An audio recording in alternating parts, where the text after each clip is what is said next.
Welcome to the 167th episode of the So Video Games podcast, where we talk about any game at all, including new stuff, old stuff, and anything in between.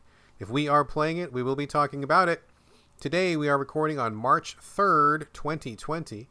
My name is Brad Galloway. I am the editor of GameCritics.com, and I am 50% of this here show. With me is co-host and the man who loves to curl up in a ray of sunshine, Carlos Rodella. You know what? I don't like sunshine very much, so I'm going to go a no but instead of a yes and. Oh, you were Mr. Yes and now you're Mr. No but. I know. I would much rather have like a cloud and rain and a good book. The man who loves to curl up under a cloud of rain, Carlos Rodella. Which is what you do for clouds of rain. You curl up under them. All right, folks, we are back for another episode. Welcome. Thank you very much for joining us. As usual, we're going to get right to the stuff you're here for, the games chat, the meat of it. We don't spend a lot of time on bullshit and formalities at the beginning. However, I do want to remind you that if you have any thoughts, comments, feedback, or requests, you can always reach us. SoVideoGamesPodcast@gmail.com. Send us an email. We love to get emails. Speaking of which, I should check the email. And also, we do have some housekeeping this week. Carlos, you've got a couple things on the housekeeping agenda. What's up? Just real quick, we had talked about last episode, I believe, which is games we never finished. Is that right? Yes, that is correct. Yeah, a question for the audience, and we asked them. And I brought up Ys 8, which is a game that I wanted to beat. Yeah. So I went to my digital library in PS4 and tried to download it, and it's not available for download. That's where you played it before? Yes, and I know because it says completion rate 17%. And I was like... Oh, it's been delisted? I don't know. I know that's on sale right now, and I wonder if a sale did that. But we've many times in this podcast alluded to we have digital games, but they're not really ours, right? Absolutely. And this is a perfect example. I really do want to finish that game. I am 100% not going to pay for it again, but it is currently not available for me to download, while other games are. Weird. Now, are you sure you played it on PS4? Is it possible that you played it on PS3 or Vita and that it's not available on PS4? No, it was a PS4 game, and I would not play it on PC because I love my action RPGs on my PS4 and my TV. And I don't have an Xbox right now, so this is it. I think something happened. Interesting. Well, it wouldn't be the first time that something's been delisted. It's interesting because we are so swinging towards digital, and I know that people haven't really been talking about it, but a lot of stuff has gone away. But I mean, nothing huge. I mean, I want to say nothing huge, which is not true because a lot of stuff on Xbox Live Indie went away. Like, that's all gone now. I don't know if people know that. So that was huge, but people hadn't been talking about it for a while. People hadn't been thinking about it for a while. So that kind of got sunsetted. And I saw, people on my Twitter feed who were like indie developers and people who love indies were talking about it, but I didn't hear a lot of grumbling about it in the larger sense. I know that Nintendo has made some stuff go away, but again, it was already like out of the spotlight for quite a while, so that people hadn't really thought about it. Right. But something on PS4 is still loud and proud. People are still playing it. It's still super popular. So we haven't seen a lot of stuff go away on PS4. I bet that would probably make a much bigger splash. I'm going to bring it up. I'm going to try again to download it again tonight. I did try like a week ago, and it wasn't there. So, we'll have to follow up on it because if it becomes a thing, I wonder how many people will see it if they played it, they beat it, and they deleted it, and they don't think about it again. Or there's other people like me who didn't beat it and did delete it, so we had to save space on our storage. Exactly, yeah. And then we went back to it, and it's not there. So I'm actually going to look at some other ones and see if they're all there. But, for the most part, a lot of them were there for me to download, but this one wasn't. So that's frustrating. Just thought I'd tell that up at the top. Well, on a related note, I mean, I don't know if we've ever really talked about it recently, but, I like to collect games. Are you a collector of physical games, Carlos? Some, mainly old school ones. Okay, so I collect a lot of games. I'm a big collector from back in the day. My collection is pretty good. But, there's just a lot of games these days that simply do not have a physical version, or it's just so easy to get digital these days that I noticed that I'm not buying nearly as many physical copies as I used to. And even if you do, sometimes what you buy isn't even really what you're playing because of so many patches and updates and downloads and stuff. But I was kind of thinking of maybe buying a bunch of hard drives, like external hard drives, and just like downloading a bunch of stuff that I like and just saving it that way Ooh, for future. yeah. And storage is so cheap these days, dude. For the price of like one full price game, you could buy like, like a 4 terabyte drive, and that holds a pretty good number of games as long as you're not, saving like the AAA huge blockbusters. So maybe that is something that we should prioritize. I don't know. But what were you saving though? The actual file of the game, you mean? Yeah, because like if you put an external onto PS4, you can choose to save on an external hard drive, and if you save it on there, then once it's full, you just unplug it. All those games are still there. Like you could theoretically play them on a PS4 at any point in the future as long as your hard drive didn't fail. Now, how many of those need internet connection though? That's the question. Well, that's really the question, and honestly, I mean, I can't say that I've been studying it, but I noticed not many. In fact, I was actually just looking at this because I've been playing Inquisitor, which we talked about last week. Still playing Inquisitor, love Inquisitor, but that one does require an internet connection, so that one cannot really be saved. But most of the stuff I have on PS4 doesn't seem to really require that, so that would be an interesting experiment. Let's do a Video Games experiment, and we'll report back on it, and both of us will try to download a bunch of games onto a hard drive, and then see if we can play them. That's a good idea. Yeah, it would be pretty interesting. I have a bunch that I'm using right now. I haven't like started storing and saving anything, but I'm using an external just because I needed the extra space. But yeah, that's a good experiment. Maybe I will unplug my internet and turn off the Wi-Fi and see how it goes. Yeah. All right, housekeeping number 2 is Skater XL, a game I've mentioned on this podcast I like very much. It's a very realistic skating game. They just announced that they're coming to PS4. So if you are on the fence and it's a Steam game and you're not normally on PC or Steam, like Brad Galloway, who never touches a PC, it's coming to PS4, and it's going to be later this summer, I think. Yeah, I just saw that announcement. It's funny you mentioned that. I meant to bring it up with you, and then I took a nap, and then I forgot because I'm old. But yeah, interesting. I'll check it out. I haven't really given it a close look because I'm not super keen on the skateboarding games, but it's been a while since I played one. It might be worth a look, so it's always neat to see some of that stuff coming back. I'll give it a peek. And it'll feel good on analog, I think. Analog controllers, so. Probably so. All right, cool. Thank you for that housekeeping. Anything else, or should we get on to the games? That's it. Video games. All right, let's start with you, as we always do, sir. Let's begin with the random, cheap, and/or free indie game, probably on PC, brought to us courtesy of Carlos Rodella. What you got this week, sir? Hey, that's me. The game is called Catlandia. Catlandia. Oh, man. This is kind of a theme. Didn't you talk about a cat game recently? You played Cat Probably. Quest 2 or something, I right? might play all the cat games. I played Cat Quest 2 recently, and actually, there's a kind of a similarity. It is how do we call this again? Isometric, top-down? I always forget this. It's like three-quarters view, looking down at a cat, right? And it's 2D animation of cats. They're running around. It's a cat world. Like, are we talking like realistic cats, or what kind of cats are we talking here? No, we're talking cartoon cats. Okay. Yeah, it's very similar to Cat Quest. The difference is, as you run around and you do battles, you are doing turn-based battles. So Cat Quest is an action game. You just like hitting things and rolling out of the way. This is a get into an encounter and dun-dun-dun-dun, do action. Like JRPG style? Yeah, totally. Okay. And the main people you're fighting aren't people at all. They're dogs because, cats and dogs. So, you're basically in this cat kingdom, which is essentially just a forest. And there's people around. Cat Kingdom is like anywhere there happens to be a cat, I'm sure. Oh, yeah, because they make it their kingdom. Absolutely. Dude, yes. a cat can make like a table their kingdom. Cardboard box, Yeah. Your living room, the top of your head, your keyboard, anything is a cat kingdom. It is. I just saw a video of a cat like knocking out all like I saw that. someone's that fucking manga cat. or whatever, and I was like, fuck oh my that cat. god. Fuck that cat. I wanted to spray that cat with ice cold water so bad. Fuck that. That's how you do it, by the way. That's how you train him. Anyways, at some point you're running around doing cat things and like, little cat tasks or casks. Nope. I tried. That was a good effort, dude. Okay. I would have tried that. You meet up with some dogs and they're like, hey, we're going to fuck you up. We're dogs. And also there's a dog invasion coming and you better go back and tell your queen cat or whatever because we're fucking coming for you. And essentially there's magic abilities and different biting and pouncing things a cat would do. Jesus. Yeah.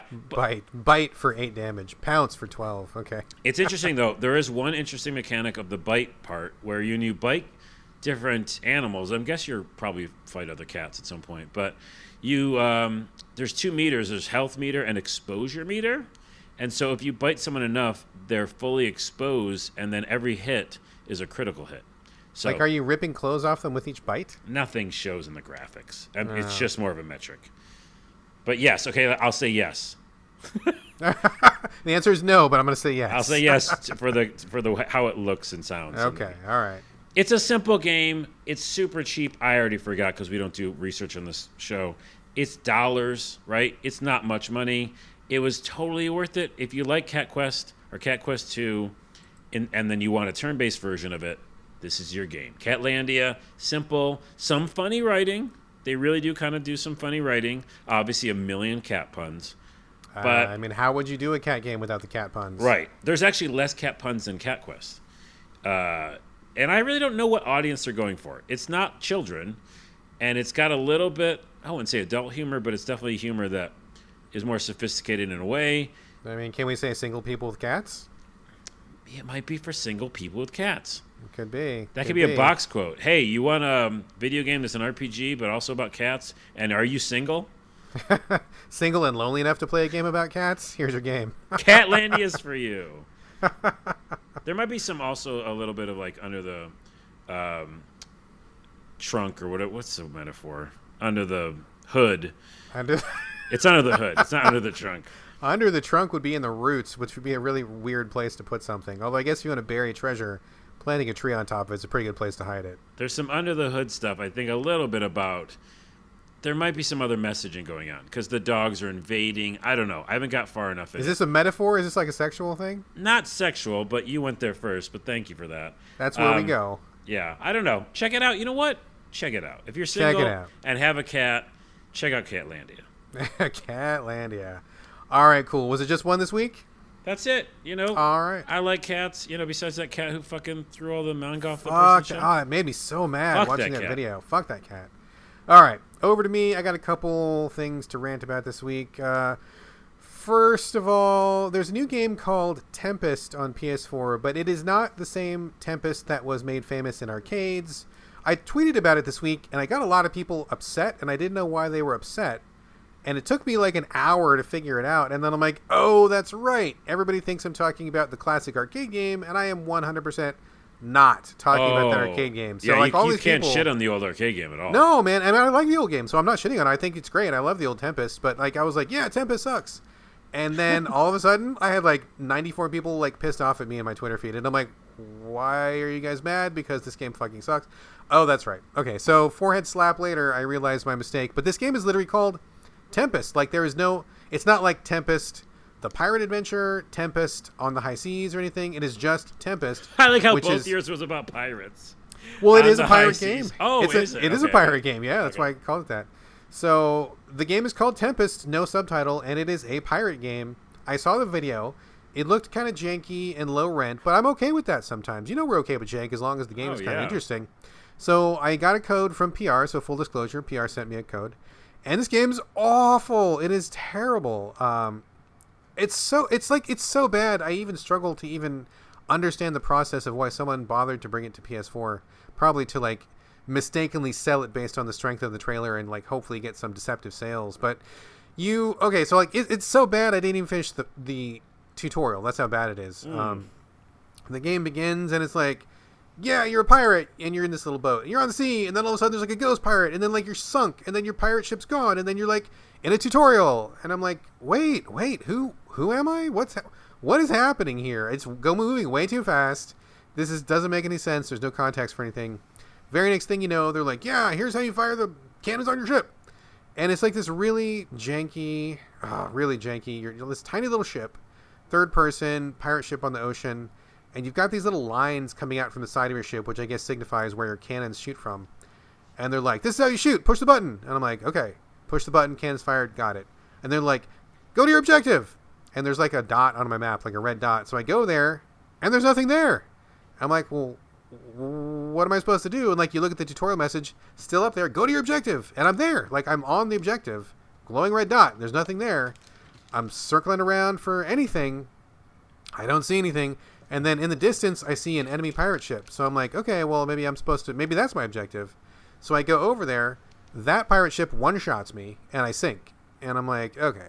If this is okay, look, folks. Like I've been playing games for like 35 years, and I know how to play games. I've had experience with games, and if this is the way this game starts, I guarantee nothing after this is gonna be worth a damn. So I'm just like, okay, we're done. So We're out.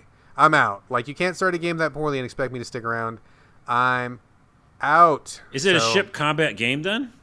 It looks like a ship combat game, but there is also in the video a portion that shows a pirate walking on an island and doing some sword combat with skeletons. So I'm like, okay, cool. Like I like the idea of a pirate game, but apparently it's really hard to do because there are not really any good pirate games. And I didn't make it even through the tutorial because like the tutorial was so fucked up and janky. I couldn't even finish the tutorial. So if this is the tutorial, I guarantee it's only going to get worse from here on out, and I noped out. So I know a couple people were looking at Tempest because I think there's more than a few of us who would be up for a pirate game.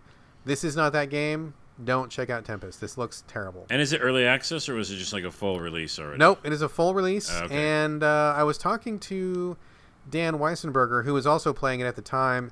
He got to the pirate skeleton part, and he said that was unbelievably awful, and he believes this is some kind of like aborted mobile game that somehow ended up being translated to PS4. So he did not like it either.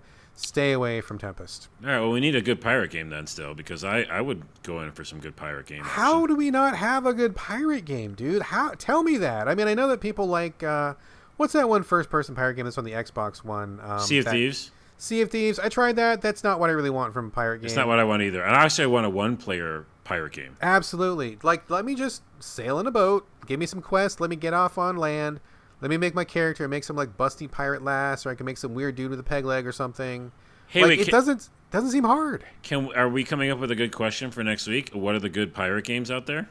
I mean, maybe, except for I forgot to ask last week's question, so we're going to have to... You did? Shit. I forgot. It's been a busy week, man. It's been a busy week. It's fine. We'll save we're it gonna for keep a list. 2 weeks from now, you'll get a pirate question from us. There we go. I have one more game to talk about really quickly before I turn it back over to you. Alder's Blood is currently set for release, I believe, sometime in March. It was a Kickstarter, which I kickstarted, full disclosure. I put $20 into it back when it first launched. They describe it as, and this is the developer's description, I believe, is something like a combination of XCOM and Bloodborne, which, I mean, I love XCOM, and I'm okay with Bloodborne. It's not like my favorite game in the world, but I played it, finished it, and I like it. So that, to me, sounds pretty great. Kickstarted it for $20. Basically, you play as a group of hunters who are going around killing monsters, and it's turn-based. There's an interesting mechanic where you're constantly giving off scent from your character, depending on which way the wind is blowing. Oh. And so you have to move, keeping in mind, not letting the monsters smell you, because then they will come and get you. Also, you have to be very quiet, because the monsters are very sensitive to sound. So you're pretty sneaky. Don't be upwind from a monster, and then when you are in position, you pounce and shoot them with your gun or your knife or whatever you got. I like turn-based action. It is like a 2D turn-based action, hand-drawn art, very distinctive kind of style. Looks kind of rough, but in a kind of a cool way. So they just released a playable demo, which is actually a quote-unquote prologue to the main game, which is coming out on Switch and PC in a couple days. Maybe. Oh, so recent. Okay, soon. Yeah, I just played the prologue like a couple days ago. So I have not played the full version. I did not get any Kickstarter rewards or anything. This is the free demo that you can get on Switch. It's available right now for anybody in the demo section. Loaded up the demo, and I was like, oh, God, this is awful. Like, it's really, really, really bad. The description of what the tutorial is telling you to do is not really matching what's going on screen. They're really unclear about how the systems work. They're like, oh yeah, go to this point. You go to this point, you get killed before you get there. And I'm like, well, this is a tutorial. If I am following your directions, I would assume that you're telling me the correct thing to do in order to teach me something. But if you're telling me to move to this spot and I get killed before I get there, then I don't know what the lesson I'm supposed to be learning is. I struggled with that tutorial because I felt like it was so poorly done, died many times. And eventually what I did was I just started ignoring what the developers were telling me, and I just tried to figure it out on my own. Oh, that's not a good sign. And I mean, seriously, dude, like, so anyway, I ignored that. I did my own thing, fucked around with it some more, died a bunch more times, but I did finish the tutorial by completely going my own path and not doing what the developers told me. Did not leave a good impression with me. Did not make me feel confident about my $20. If they thought this was a good tutorial, I would very seriously question their judgment. So I'm hoping that the final version is better. Also, just as an FYI, I did originally select Switch as the version I wanted my backer rewards on, the full version of the game. I do not want it on Switch anymore. The text is microscopic. The graphics... Oh, come on. Bad text. The graphics are really small and hard to look at. It was a little bit better when I docked it and I played it on the TV. But I actually emailed them like as soon as I got done with that demo, and I'm like, hey, bro, put me on the PS4 version because I do not want this on my Switch. This does not look good. And they said that was fine. So there we go. I'm a little bit worried I threw away my $20, but we shall see. We say that every freaking episode. Make the text bigger. What the frick? I don't understand why. I never in a million years would have predicted that when we go into the HD age with modern technology, that our biggest fucking problem would be unreadable text. Right. What sense does that make? It makes no fucking sense. Also, like, I have had that problem on PS4 games as well. Like, this is not just a Switch problem. You know what I mean? Oh, true. No, very true. It's on all the consoles, dude. It's so weird. By the way, fucking weird. What was the thing that drew you to the kickstart that game then? I'm wondering, because if it's such a bad experience, I mean, you didn't know because you haven't played it yet, but like, what was it that drew you to it? Well, I mean, I think the concept of, I love XCOM. I love XCOM type games. It's been a while since I played one that was good. And I like the idea of taking an XCOM turn-based system and then adding like gothic monsters. And the hunters look a little bit like the guys from Bloodborne. And that was kind of a cool, stylish game. So that sounded like a good mix. And also the art reminded me a little bit of, not that it was exactly like Darkest Dungeon, but kind of like in the same ballpark as Darkest Dungeon. Okay. And I love the art style of Darkest Dungeon. So I'm like, XCOM, Bloodborne, Darkest Dungeon, like those vibes were coming to me, and that kind of seemed like a good mix. I'm really hoping that the final version is better than the prologue, dude. Okay. Well, that's unfortunate. Yeah, both those sound like they also had tutorial problems. Seriously, bad like it blows me away. I feel like there's a lot of basic stuff that developers are getting wrong these days. Like, it's like, make your text legible, make your tutorial something that actually teaches the player about what they're supposed to do. Like, these are like basic things that people are fucking up. I don't understand why it seems like we're going backwards some ways. It's confusing to me. So well, anyway, that's fine. And I think sometimes games, if the playability or the game mechanics are smart enough, sometimes you don't even need to worry about the tutorial, right? You're like, oh, I get it, like immediately. Oh, totally. Yeah, that's possible. But man, if you got a game where you're doing something new, and in Alder's Blood, like, you look at the screen and there's a lot of stuff you don't know what it is, that game needs a tutorial, especially like if there's all sorts of systems on top of systems. But oh, bro, like, you gotta fix this. So anyway, okay, enough from me. Let's go to you, Carlos. We talked about Code Vein last week. I believe we talked about it off the podcast. Is that correct? Yeah, you were telling me desperately, do not play this game. It's not for you. I'm serious. Seriously, Carlos, I did not seriously. think it would be for you. Exactly. I did not think this was a Carlos game. I played this game a while ago and talked about it on the show. I don't remember what episode it was, but I got more than halfway in Code Vein before I kicked it aside and was not sad to see it go. So tell us about Code Vein, Carlos. Remind us what it's about, and then tell us how it struck you.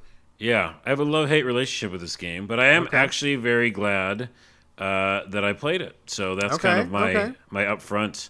Code Vein is a Dark Souls, but with anime. So think over-the-top anime characters with huge swords, kind of Bloodborne-esque. Ridiculous kind of story. You're kind of, I don't want to say a vampire, but you need to have blood, and yet there's all these different things called blood codes, so you can switch the way you play the game in different styles. You can be, more magic, more melee, and then you're also trying to save the world, but you're really just trying to save your little faction of people because there's other factions that are coming after you. And what's the real end goal? You don't know. So it's kind of nebulous on what you're supposed to be doing. But you're really just supposed to be playing a Dark Souls game, right? That is very fair. That's very fair. But with a little bit of the nuance, which is you can definitely switch up your playstyle on the fly. You have these things called blood codes, which means you can essentially build out your character lots of different ways, and then you can play that way for a while and then change it and actually pick different types of abilities and play that way. So that part was interesting, and I liked that. My main draw for this game was that I did want to play a Dark Souls game that was a little bit easier. I'm a big, not hater, but I'm not a fan of the Souls games in general. I basically don't like hating myself for my game playing ability, because that's what happens after I play a Souls game. I feel like terrible. I've wasted a bunch of hours. All of my progress is gone, and I want to jump off a bridge. So I don't like those games. I'm fine if you do, but, I just don't. But Code Vein, I felt a little bit more empowered. It's not like super easy, but the moment-to-moment monsters you fight, like you would do in a Souls game or Bloodborne, they're just more manageable. And I felt like I had a chance against anybody. And they throw a little bit of like action RPG lower class enemies at you, which I feel like every enemy in any Souls game or Sekiro can kill you in 2 seconds. And in this, I was like, you know what? I leveled up enough. I put my stuff in the the blood code category that I want. And I feel comfortable. Do you know what I mean? Like I hear you. And I was like, now that made me feel good, because now I'm in the realm of the Bloodborne, the Dark Souls games, yet I feel a little more confident. Okay, that's my quick summary. Definitely enjoyed it more than the Bloodborne games and Souls games. And I didn't really I wasn't drawn to the anime stuff, but it was interesting, and I do like that anime world. The problem is the bosses. Because, they just, I feel like they turn so quickly to the cheap or the patterns. A lot of bosses have patterns. You got to figure them out. But even with a pattern, the very first boss is someone who throws a bunch of poison at you. And they actually, projectile poison at you. They do every type of version of poison. And the whole time you're building your character, you're not building anything anti-poison. There's, one thing you can take called anti-venom. And it lasts for, 2 seconds. But you know what I'm saying? They're they throw something at you that is not what you've been gearing up for, and I hate that. There's a little subsection that we'll deal with in this podcast someday. I want to create a little sub-story about me trying to find the perfect RPG, because I still haven't found it.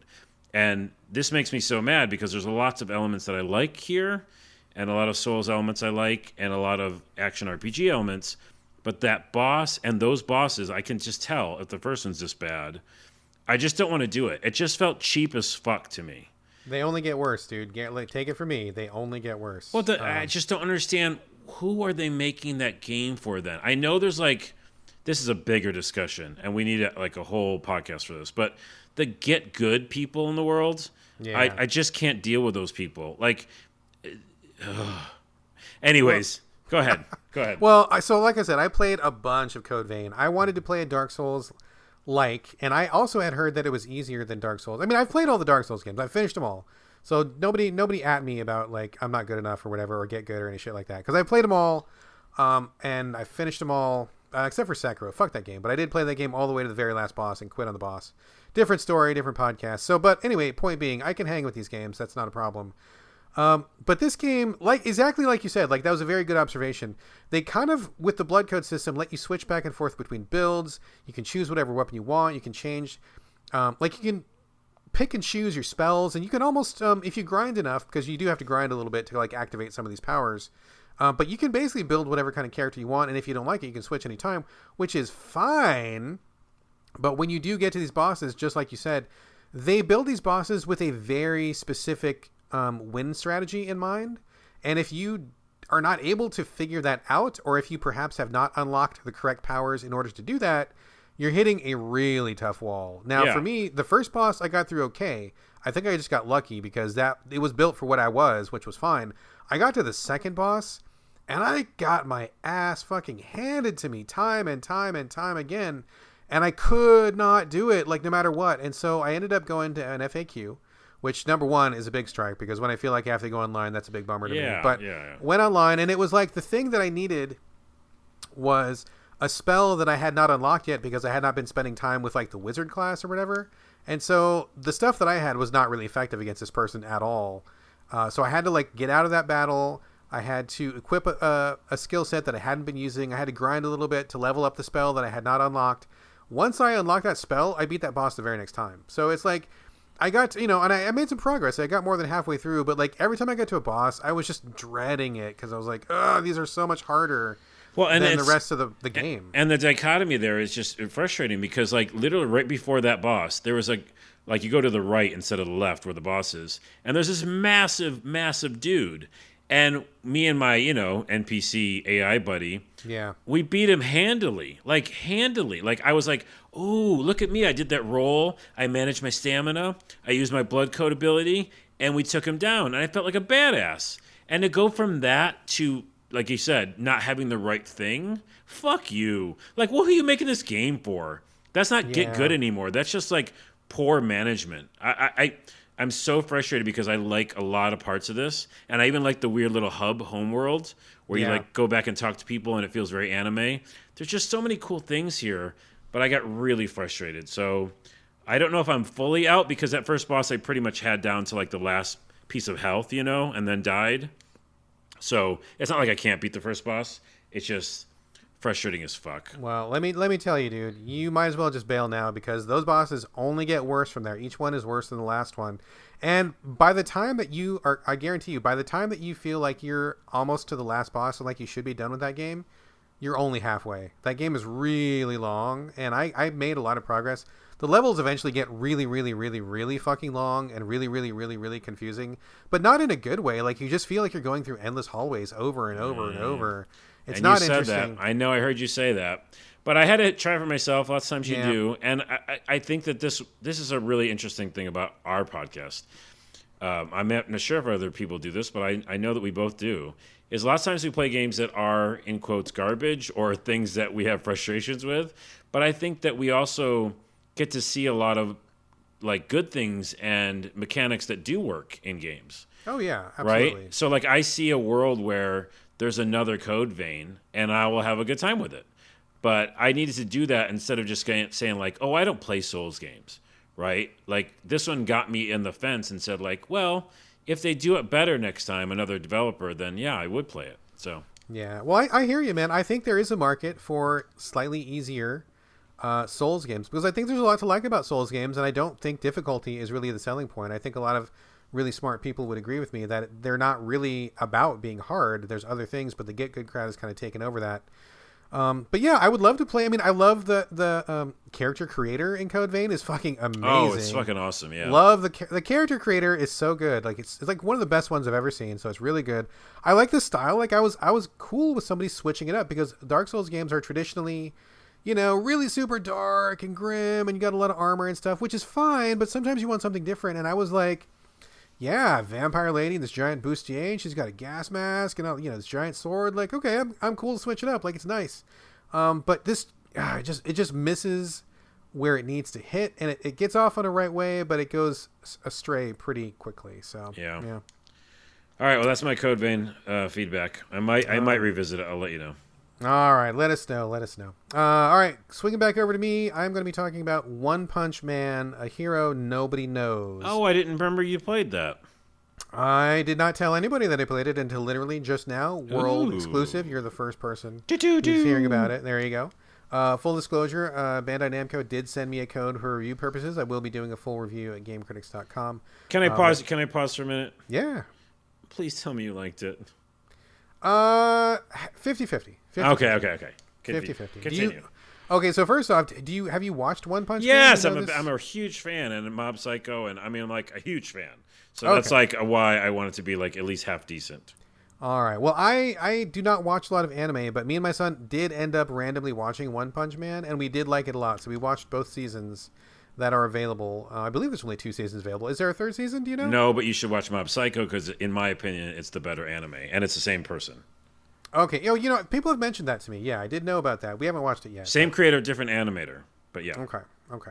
So One Punch Man, for people who don't know, I mean, I think you can watch the entire series on Hulu, I think. It might be available somewhere else, Crunchyroll or something, who knows. But One Punch Man is basically about a hero, just like it says. He can defeat anybody in one punch. So it doesn't matter how strong they are or what their powers are. He just shows up and blows them away with one punch. But the story is about he's like, he's got this ennui. Like he just is like bored with his life because nothing is a challenge, and nobody really recognizes him for various reasons explained in the anime. And he just like he's more excited by like a sale on cabbage at the local grocery store than he is about fighting anybody because it's just like so over for him. So knowing that he is like basically invincible and invulnerable. I was really curious as to how they were going to implement that. And they've come up with a really cool, interesting, innovative way to do this. So it's basically like an arena fighting game, meaning that you have a 3D character, third person, but it's not 2D like the way that a Street Fighter is. Like you're in a big open space and you can, run to the left, run to the right, run forward, run back. You can jump. So you've got like a bunch of open space to be in and you fight. But you are not One Punch Man. You are a random low-level hero who is in the same city that One Punch Man is, and you are working your way up the ladder of like heroes in the city. So you start off as like a C-class lame-o hero, and you got to do like quests, like help people do stuff, beat up low-level monsters, and you can slowly, gain experience and power yourself up. But the trick is like when you jump into one of these battles, there's a little window on the side of your screen, and it shows that there's like another hero coming to help you. So in the beginning, there's not really anybody to help you, but you meet people as you fight, and eventually you'll meet some heroes, and they'll be like, oh yeah, let's be friends. And then when you start doing a battle, that window pops up, and it's like, oh, so-and-so is coming to help you out. They're going to be here in 30 seconds.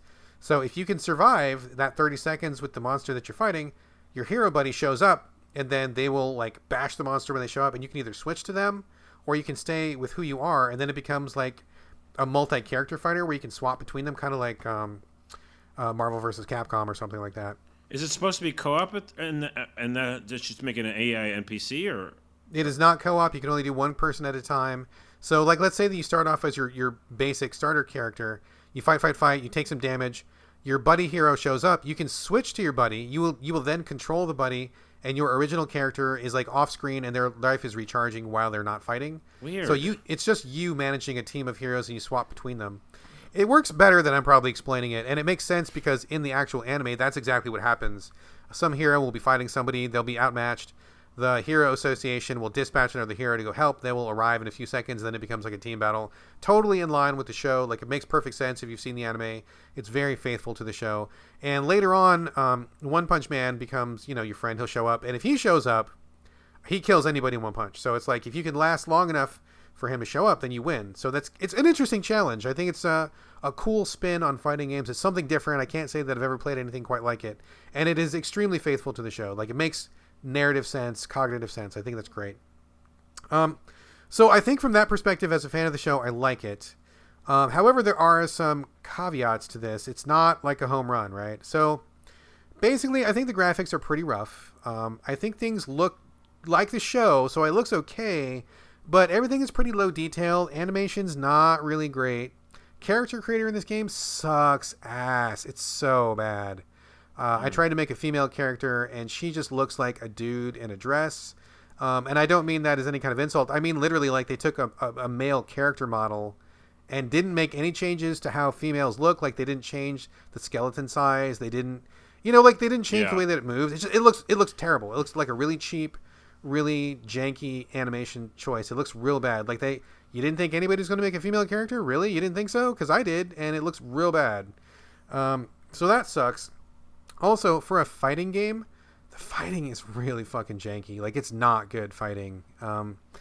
It's kind of okay, but the weird thing is, like, whenever you knock an enemy down, or if you get knocked down, there's like this strange 3-second pause where they're like invincible, and then they like explode out of it. It doesn't make sense, because if you knock an enemy down in most fighting games, you can either beat them up while they're down or juggle them to keep the combo going, because you just knocked them down. That's an advantage for you, right? Like in any game, you would press that advantage and keep fighting. But in this game, they get like these little invincibility frames where you can't do anything, and it stops the flow of combat dead, and it usually gives the person on the ground an advantage, because whatever they do gets priority over you, which sucks. Usually only the player is the one who turns invincible. You would think so, but not in this case. It's just really weird to have this like stop, start, stop, start, stop, start rhythm to the fighting. It feels terrible. It doesn't feel good at all. And even worse than that is the priority of this game is awful. And by priority, I mean how the computer decides who hits who if both people are attacking at the same time. It seems to me like the AI always gets priority. So like if you're coming in to punch and the computer's coming in to kick at the same time, like you always lose that. Like the computer gets you every single time, and it's really easy to just get juggled to death. Like the computer will just hit you, and you can't get a chance to breathe. And you try to, you get knocked down, you get a couple seconds of invincibility. You try to use that to your advantage, and nope, the computer like knows exactly when you're open. They hit you exactly when you get back up. It doesn't feel good. Like it feels really frustrating. And the only way around that I've found is to simply level up enough that you can just tank your way through it. Like just take those hits and just stay alive, which is a shitty way to design a fighting game. That's the most awful way to design a fighting game. Like you need to have skill. You want to have, reward combos, reward thinking about which moves you have. And it just doesn't feel like it rewards that. It feels like it rewards grinding for levels and just tanking your way through each battle, which feels not great. So you're not getting better in this game then? It seems like what does leveling up mean? It means like you do more damage with your hits. So like it's the same janky punches and kicks, but they do more damage, or your life gets, you get more life. So instead of getting knocked out in 3 punches, you can take 10 punches instead. So you're not really, I don't feel like I'm getting better, and I don't feel like the moves I've unlocked or anything is really like, I don't feel like I'm a more efficient fighter. I don't feel like I'm learning the system.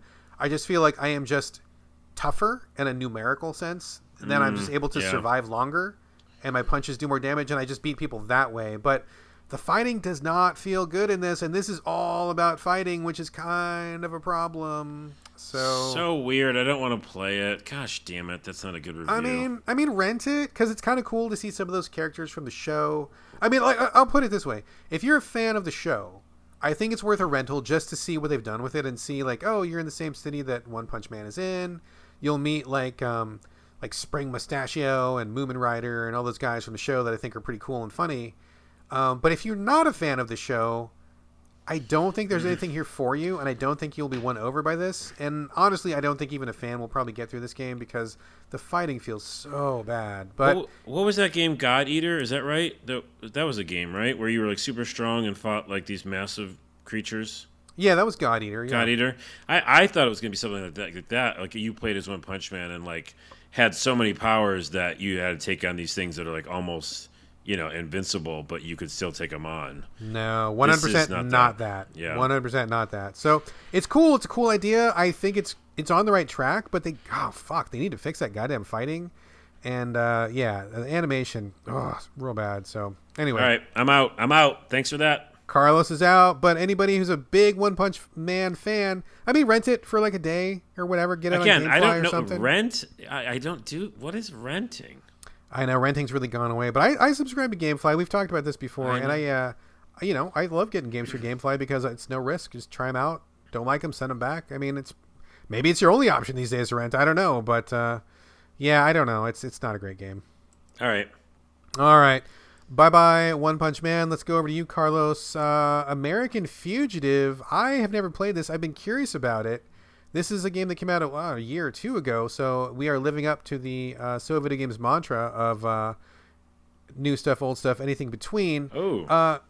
So this is perfect subject matter. Tell us about American Fugitive, Carlos. Yeah, I didn't even know I was going to talk about this, but I had found when I was going through my downloads, right, and Ease was not there, I was like, what other games can I download that are available? And I remember loving this game, and I'll tell you about it in a second. And I was like, fuck, I never beat it, but I did play a lot of it. So let's re-download it. So what is it? Very easy. Remember the old GTA before third person when it was top down? The original back in the day, top down, isometric sort of GTA. Yeah, the original I don't think people GTA. know that even exists anymore, dude. I don't think people even know. Well, look it up, Google Grand Theft Auto, the original, and you'll see what it looks like. So it's better graphics than that. It's actually a little 3/4 view, right? So not just totally top down. It's definitely got that 3/4 view. Car, little teeny guys, little teeny characters you control on the screen. So little small people, and then they get into cars, and then you have, melee weapons, and you have guns. And so a lot of the things you would think in Grand Theft Auto, but it's in this small town. So it's called Red Rock County. And the story is actually pretty good. You're trying to investigate how your dad got killed. And there's kind of a rival kind of gang in town, and there's crooked cops. It almost feels like Dukes of Hazzard in a way. God, who knows what Dukes of Hazzard is anymore? Oh right, what I'm doing all the things. We're that the old, kids man. know. You gotta update your references. You guys know in 1923 there was a game called Dukes of Hazzard, and it was also Grand Theft Auto. So this game is fucking great. If you like Grand Theft Auto, the regular one, the one you kids know, you'd like this because essentially it's just a different perspective, but it is a lot of the same things. You're definitely doing errands. You are breaking into places. You're stealing cars. You can kind of do whatever you want, and it's definitely a sandbox. And in the beginning, you probably will for a while because you're like, screw this mission. I just want to go see what happens when I steal this cop car and jump it off this ramp because there's ramps. And there's a lot of stuff from GTA in it.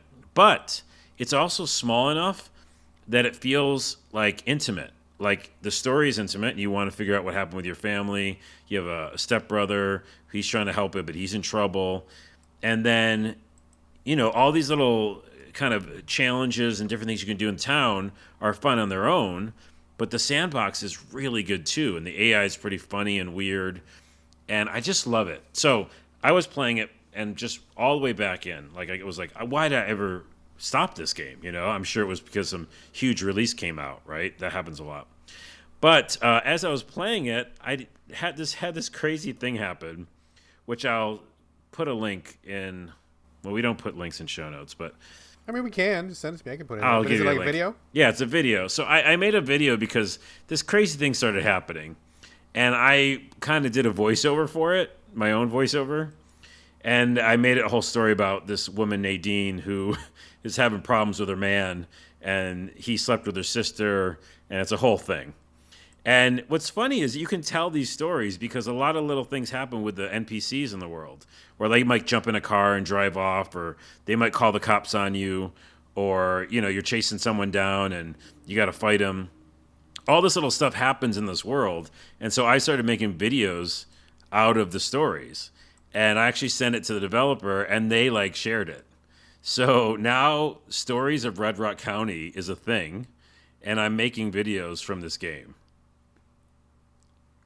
I saw you talk to the developer on Twitter, and it kind of caught me by surprise because I was scanning the feed, and I'm like, wait a minute, who's this? What's happening here? And I saw a little bit of what you posted, so you got me curious. I really wanted to play this back in the day, and I didn't for whatever reason, and then it went on sale one time, but I'd already spent my money on something else, and so I've never got around to it. And you're making it sound pretty good. I guess so one thing that I didn't like about the original Grand Theft Auto, the top-down one, was combat was kind of iffy, and I remembered dying a lot. Do you feel like it's pretty manageable, this game? What's the difficulty like?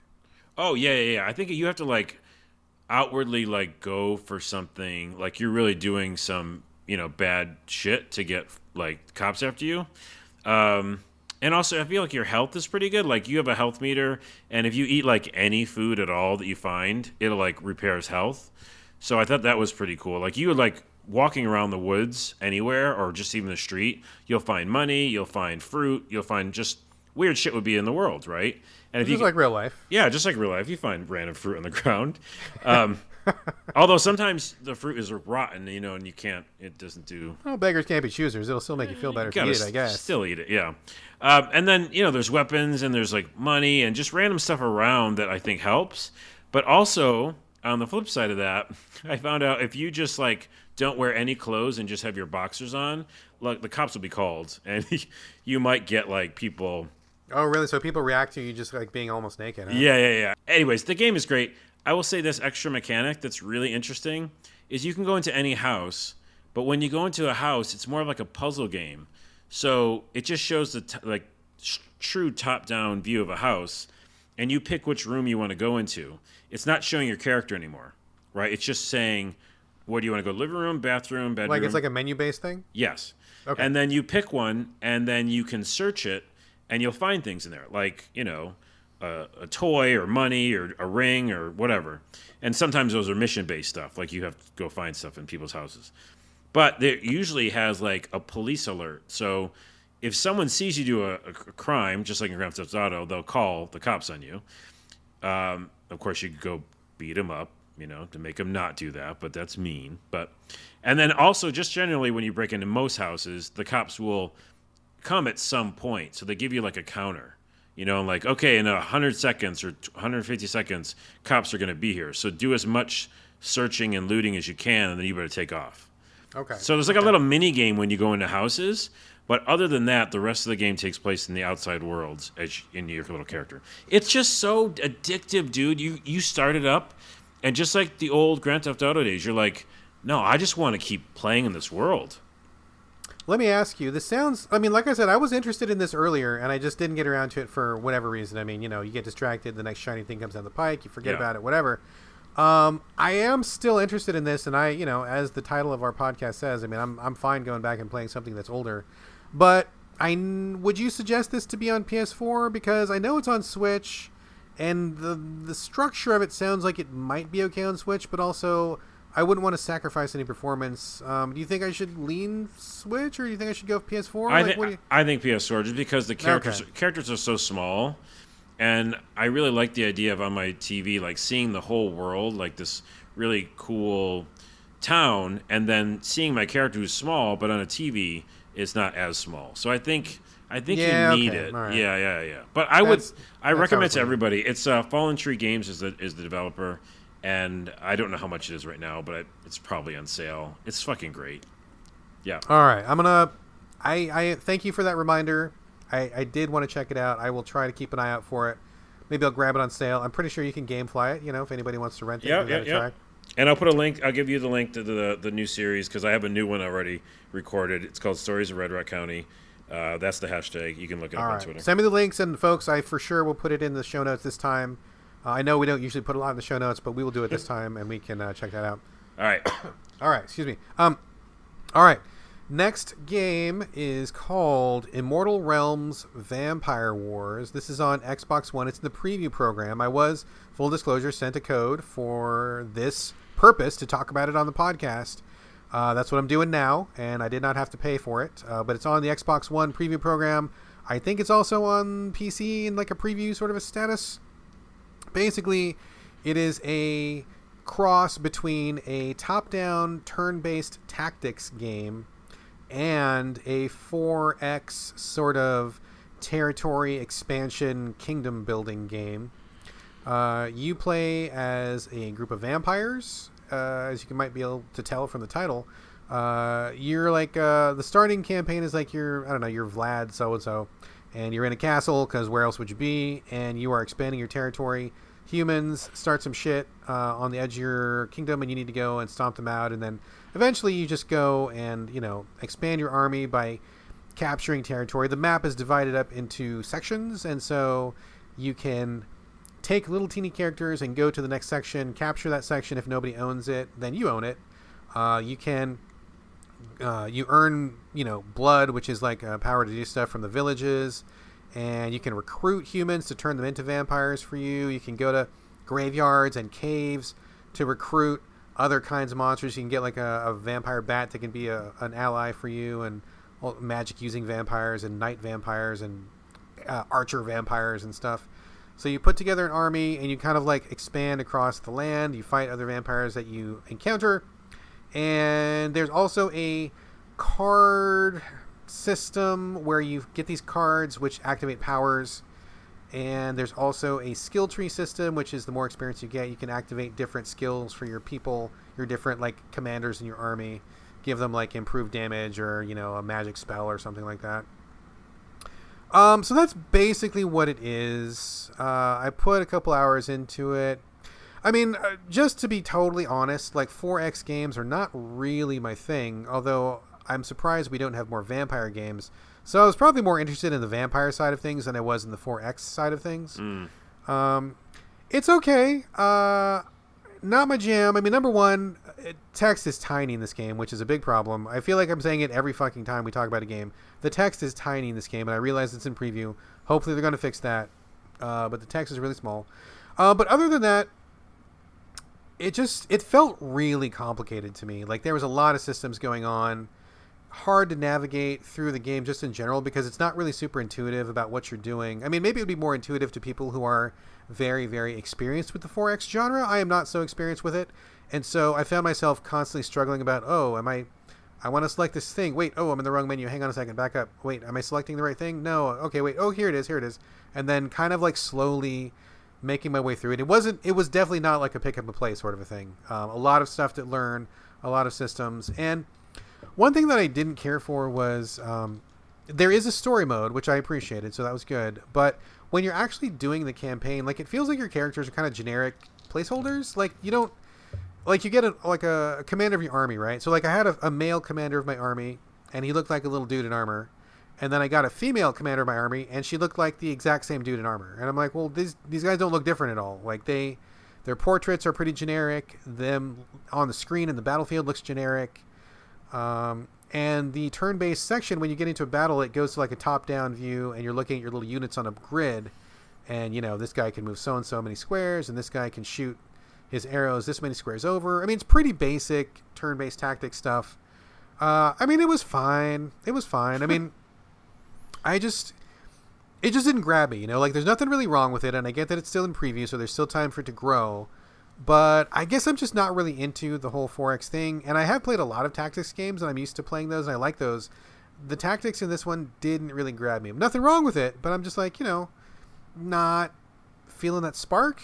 You know what I mean? Yeah, like yeah. You just, But I would also say, though, like, kind of in defense of maybe those kind of games in general, like, for me, and maybe for you too, but, like, for me, JRPG, they could tell me nothing. I could skip every tutorial and know exactly what the fuck to do, right? Like, in 2 seconds. And I'd be like, oh, yeah, I'll do that and do that. And I know how to, like, even, like, grind to do this one other thing that they didn't even tell me about. So I'm guessing maybe people who play those types of games would be like, oh, that's that game I like, that style, and it's also vampires, Yeah. I mean, you're probably entirely correct, dude. I have very little experience in the 4X. I'm sure that this is probably a very simplified version of stuff that's really, really complicated on PC. And I'm trying to be fair to the game here. Like, I don't really have any complaints about it. It just didn't click with me, and part of that, I'm sure, is that I'm just not generally a fan of the genre. Like I said, I came into it for the vampires more than the 4X action. So it's fine. I mean, if you like 4X, check this out. I think it seems like an okay fit for Xbox. I mean, I think the menus could be streamlined a little bit. The controls could be streamlined a little bit. But, I mean, nothing wrong with it. It just didn't grab me. So, box quote, it's fine. It's fine. Yeah. So, Immortal Realms, Vampire Wars, it's fine. If you like vampires, check it out. If you like 4X, check it out. I don't think I'll be putting any more time into it because I just don't think it's my jam, but that's not really a complaint. That's just more me than the game. But it's there. It's currently an Xbox preview, so go take a gander if you like. Check it out, but I'm with you, dude. I need some more vampire games in my life. Come on. It's like there's not enough pirate games and there's not enough vampire games. Ooh, both of those. Pirates versus Vampires? Pirates versus Vampires. Is that the episode title? Yes. All right. That is always the episode title, right, as far as I'm concerned. I got to write that down. Let me I know, because if you don't write it down, it doesn't happen. I'm writing it down. Pirates versus Vampires. Okay, it's going to happen. I just wrote it down. Okay. Oh, wait. That's also a little misleading. It's a little clickbaity, because we only said it like once.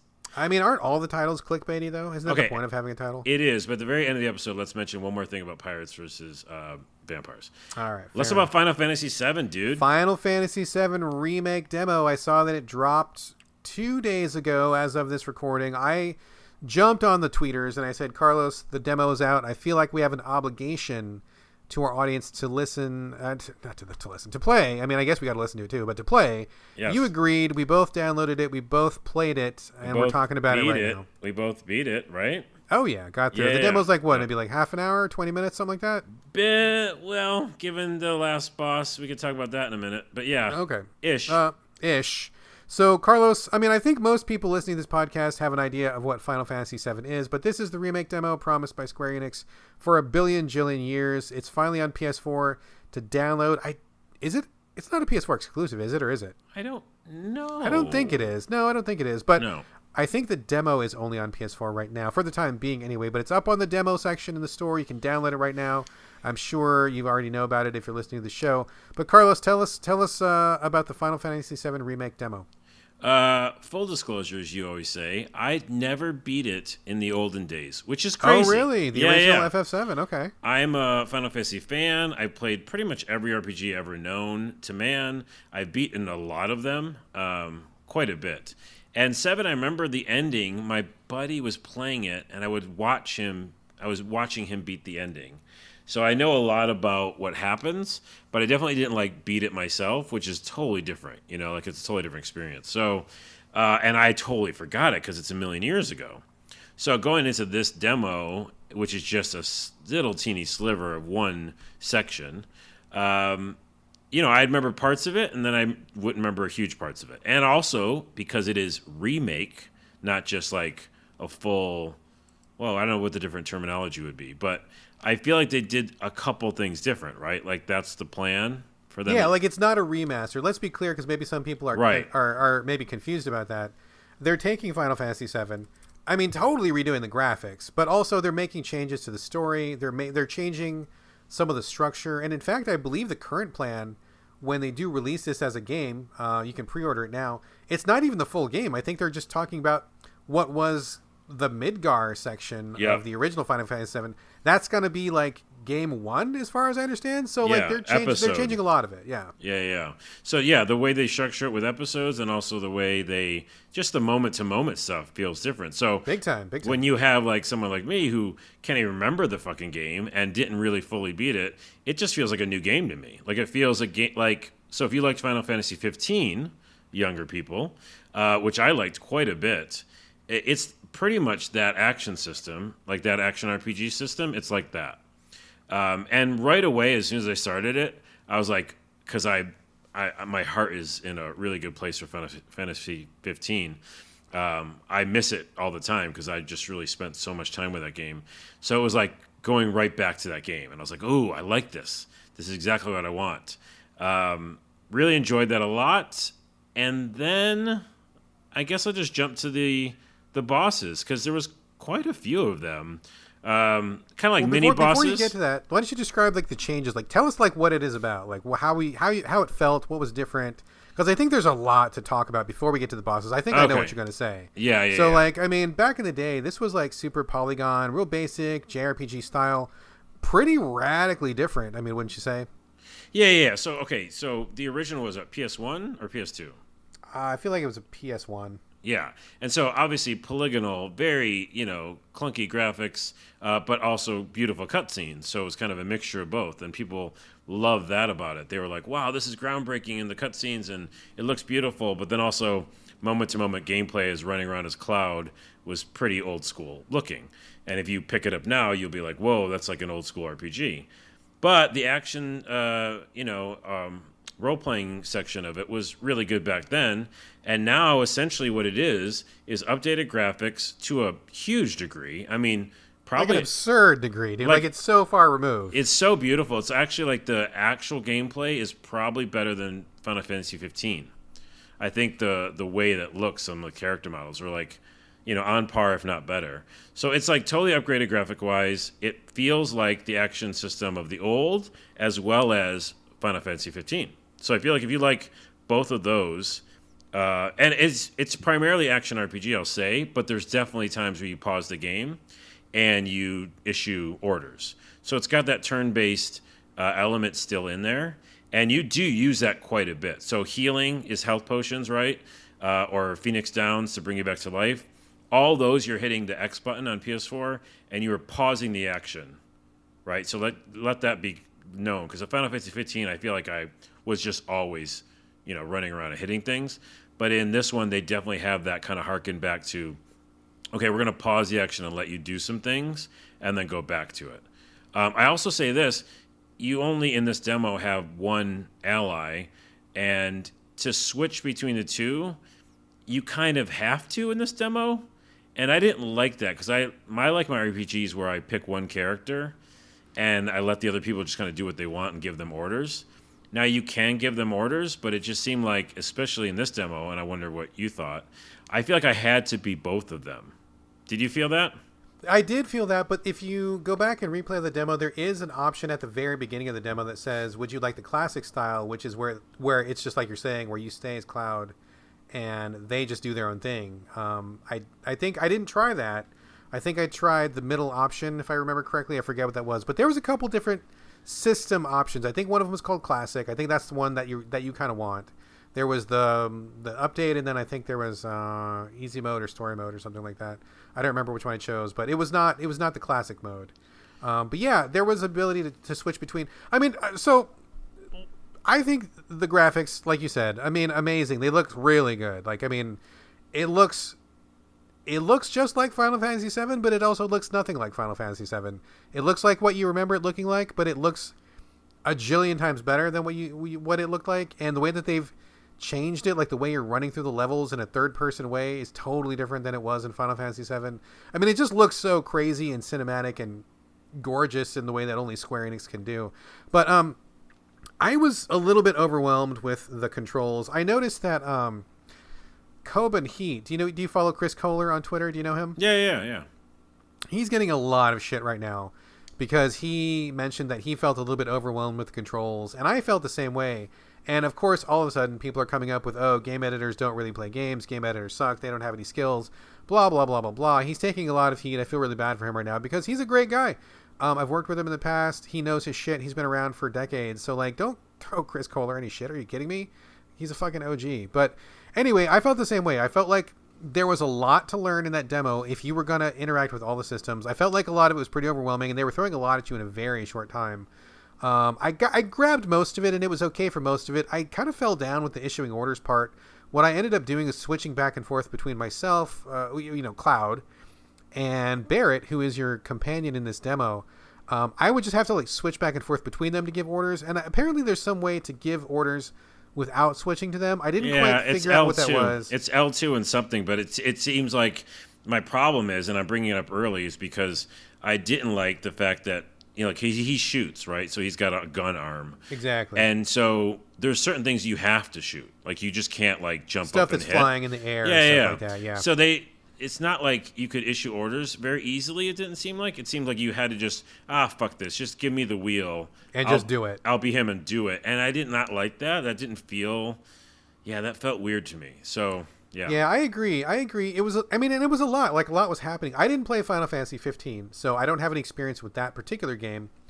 But playing this game, and in the mode that I chose, maybe be different in a different mode, but it was a little bit much. I felt like I was real-time attacking, but at the same time I was also pausing to give orders, but then I was also switching to Barrett when something was out of my reach. It felt like a lot. I'm sure it would be fine once you sat down with the full version and once you had time to go through it at your own pace.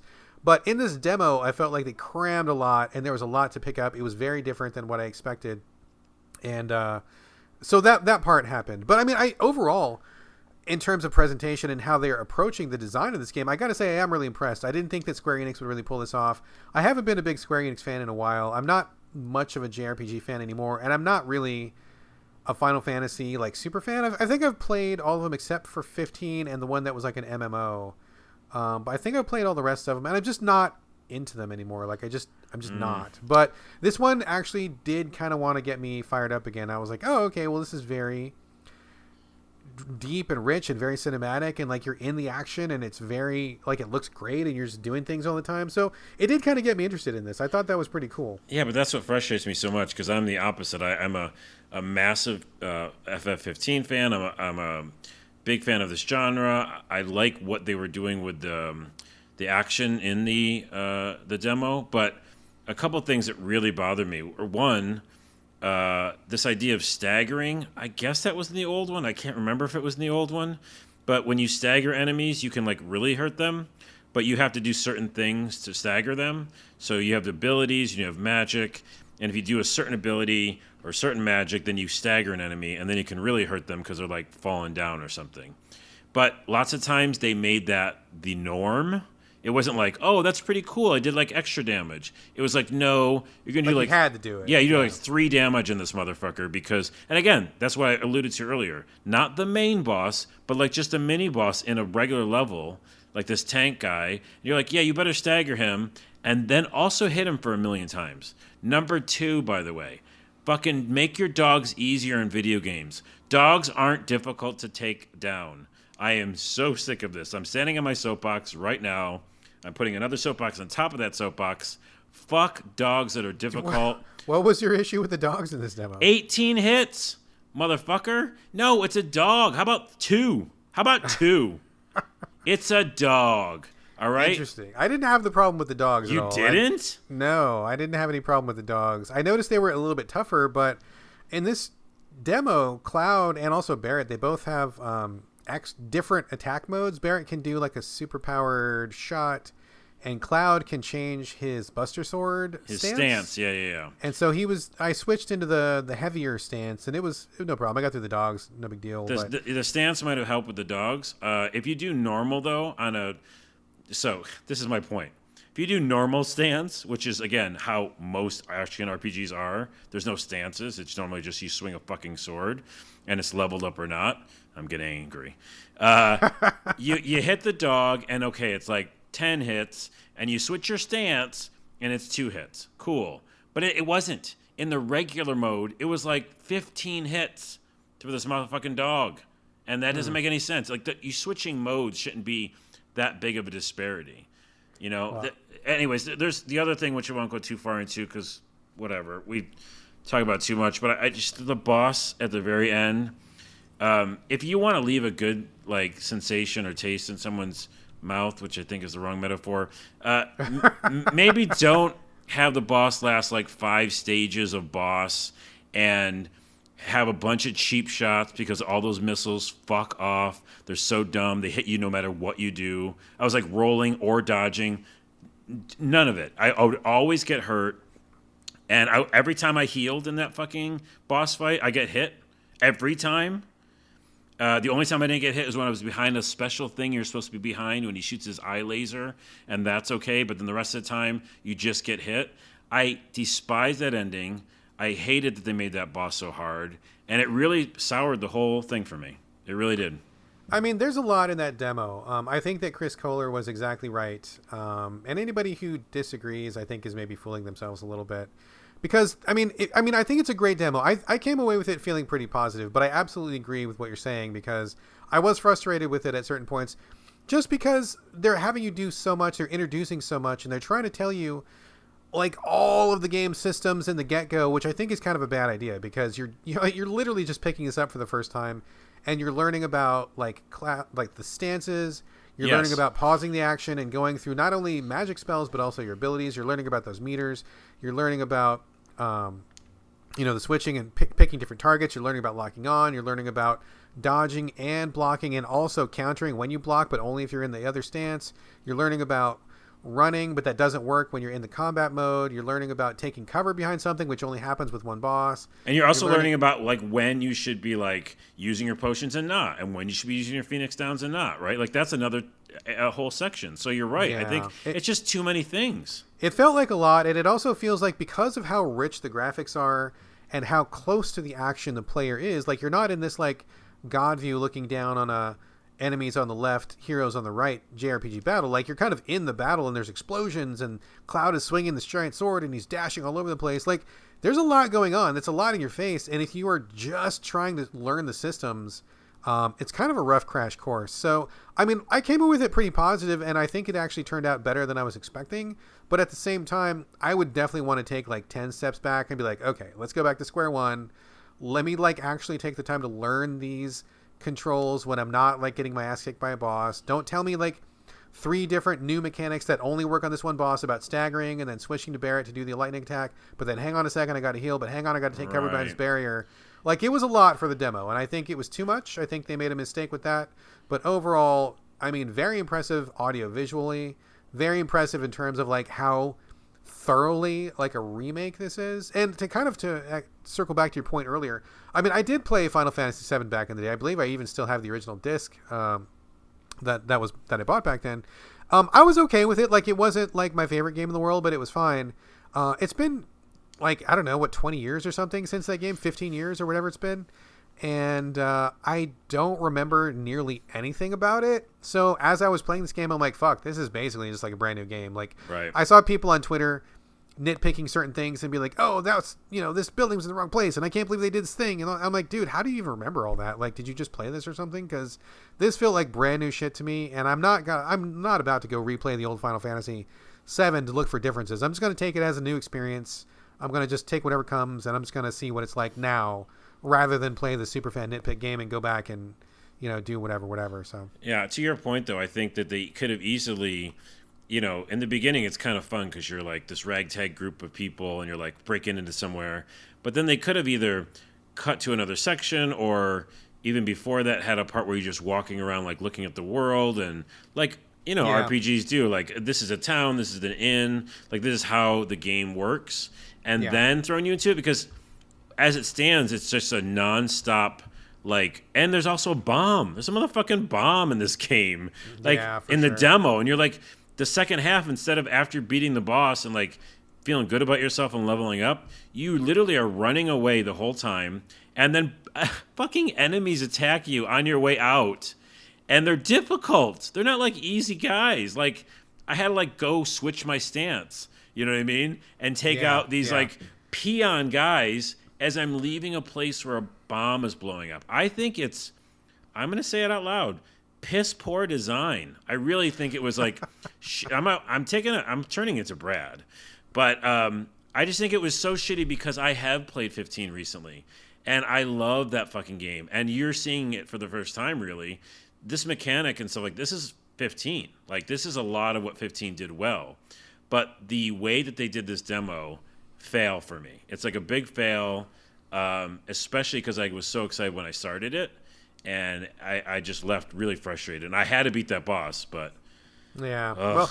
I mean, not a fail for me, but I definitely think it was not a great demo in terms of cramming too much and trying to get the player to learn too much in too short a period of time. And at one point I did get a little bit frustrated because the bomb that you set, you're all of a sudden on a timer and you take off. Barrett, who was my teammate, was taking off and he's like, Cloud, let's go. And I'm like, okay. Chasing after him as we're trying to escape. And then all of a sudden a battle initiated. Barrett kept going and I was like stuck in the battle. And I was like, well, wait, can I just ignore this guy and keep running? Because there's the ladder right there, but it wouldn't let me get on the ladder. It wouldn't let you get on the ladder. I had the same thing. Same thing. And I'm like, what the fuck? I have to do this battle? Because it seems like I can just leave, but I can't. So, I mean, I'm not mad. I'm not worried or anything. I just think, like, when I get the full game, they need to let it breathe a little bit. Don't rush so much in such a short period of time. I think it'll eventually be fine, but I hear what you're saying, and I basically agree with you. Yeah, and I will say also, it was really a little... fucking forward of them at the end of the demo. It goes, so which version would you like to buy? Yeah, it closes on the buy screen. I've seen other games do that, and I think it's kind of a pushy move. I don't care for that. Yeah, you don't need to do that. You should let the game speak for itself. You don't need to like be like, check it out. Anyways, I'm again probably will play it. I feel like I think we're gonna have to, dude. You're gonna have to if you're gonna be in the game sphere. Yeah, I know. You're not going to get away from it, man. Well, again, my honest opinion, and I think a little bit of yours is too, is that I had a lot of problems with that demo. That's all. Yeah, for sure. I mean, we will definitely be talking about it again. This will be like one of those giant games where you got to play it if you're going to talk about games. If you need your games cred, you're going to have to play this. Oh, that means you should play 15 then. Nah. Okay. Nice. Oh, that just you went back against what you just said. All right, folks. That's the main section of the show. Let's do a really quick recap. Carlos talked about Catlandia. I talked about Tempest, not the arcade game, but the pirate game. Also talked about Alder's Blood. Carlos talked about Code Vein. I talked about One Punch Man, a hero nobody knows. Carlos brought up American Fugitive from the past. I talked about Immortal Realms, Vampire Wars, and that was the Final Fantasy VII Remake Demo, in case any of you wanted to know a recap of the titles we covered. One last section here. I forgot to ask the question of the week. My bad. I apologize. We will ask it next week, so we're going to skip Q&A this week. Carlos, it's time for the Carlos's Ion Gamefield section. Doot. What's on your radar, my friend? Bloodroots, which I got a code for. Thank you. We'll be checking out Bloodroots very soon. If you haven't checked it out, it's already live right now.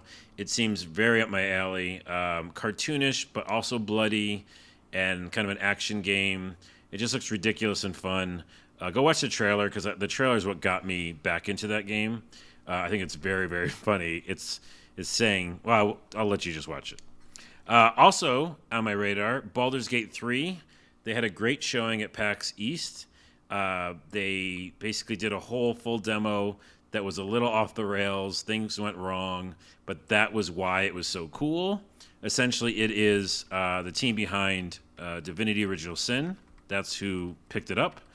And it feels like very much like a D&D campaign where you can tackle things a lot of different ways. And did you see this, by the way? We sent Mike Susky from Game Critics to go cover it. So I read his coverage of it. I did not watch the video, but I did hear that he really, really liked it a lot.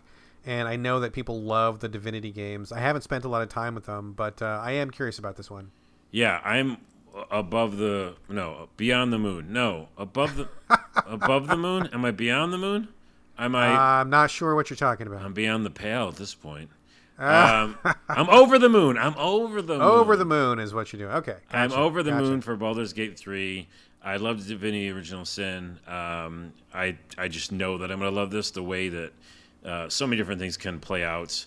Go check out that video. Go to YouTube. That's definitely on my games field. And also, Rainswept just showed up on my games field. Have you heard of Rainswept? Rainswept. Yes, we... Did you cover it? Oh, wait, is it garbage? Well, no. So it's a PC game. It's PC only, which is why I haven't played it. But we got a code for it a long time ago. Our reviewer, I believe, loved it. And I have a couple friends online, specifically Defunct Games on Twitter, who has said that this game is like a must play. And I don't play PC games, but he has been talking about it so much. Like I'm just about ready to get on the PC and play it because he says it's amazing. Oh, great. I keep hoping for a PS4 version. I don't know that one is even in the works, so I may have to play it on PC. It's essentially a detective game, and it looks really atmospheric and a little bit emotional. And the trailer, just go watch the trailer, Google, YouTube, Rainswept trailer. And I think it will move you just by looking at the trailer, and I'm into it, so I'm going to check it out. That is on my eye on Gamesfield. That's excellent. All right, thank you, sir. And this will bring us to the end of the show. Thank you, folks, very much for listening. Carlos and I will be back. Maybe not next week. We've got a little bit of a scheduling kerfuffle coming up, but we will be back again with another episode. We will keep you informed via Twitter. In the meantime, we would love your questions or comments. Reach us at sovideogamespodcast@gmail.com. You can also post comments for us at gamecritics.com once the show goes up there. We are on Twitter collectively at SoVideoGames, but a better way to get us is probably individually. Carlos, what are you plugging this week? Check out on Twitter, #stories of Red Rock County. That's if you do that, you'll find me and the video I made. Fantastic. And you can find me on Twitter and Instagram as usual. It's my name, BradGallaway, all A's, no O's. And that is it for us. Thank you once again for joining us on the So Video Games podcast. We will be back soon with the next episode. And in the meantime, this is bye from Brad. And bye from Carlos, but not over yet because this is what I always do at the end of the episode. We have to say something else about pirates and vampires. Okay, we got to say something about pirates and vampires. Who would win? Who would win? Well, I mean, I guess it depends. I want to say vampires because pirates are cool, but they're just people with swords and guns, whereas vampires are basically immortal unless they get stabbed or exposed to sunlight, and I think they're able to turn into monsters and wolves and bats, and they can hypnotize people. I mean, I think it's a pretty one-sided battle there. I hear you, but let's think about this. Pirates can be without a leg and just have a peg leg, and they're like, yeah, and so they're pretty durable. You got to give them that. They get the patch over the eye, probably lost an eye through some sort of Moby Dick incident. I guess you could sharpen a peg leg to become a steak leg. That might happen. Yeah, it's a one-sided battle. It's a pretty one-sided battle. Yeah, vampires are pretty much killing that one. Okay. Yeah. But pirate vampires, that could be a thing. Ooh, that's a better way to take it. There you go. Pirate vampires, combine that. We can't get a game of pirates, can't get a game of vampires. I guess that means we need to have a pirate vampire game. Oh, third-person action-adventure? Absolutely third-person. Absolutely action-adventure. Okay, someone make it. Thank you. Good night. That's the end of the episode. Thank you. Good night.